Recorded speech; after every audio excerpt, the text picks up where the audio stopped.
ગુજરાતનો આવાજ।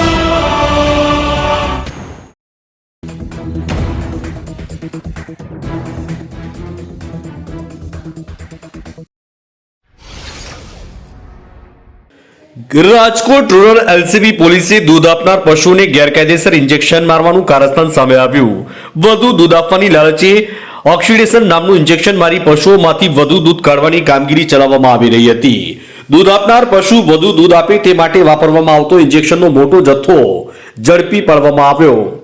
ધોરાજીના ફયાઝભાઈ હરીફભાઈ વાલોડિયા નામના વ્યક્તિને નાના મોટા ઇન્જેક્શન 1659 બોક્સ સહિત 2,85,980 નો મુદ્દામાલ ઝડપી પાડ્યો। ઝડપાયેલ વ્યક્તિ સામે પોલીસે વિવિધ કલમો હેઠળ ગુનો નોંધી સમગ્ર બાબતે ઊંડાણપૂર્વક તમામ તપાસ શરૂ કરી હતી। ધોરાજીથી અલ્પેશ ત્રિવેદીનો રિપોર્ટ।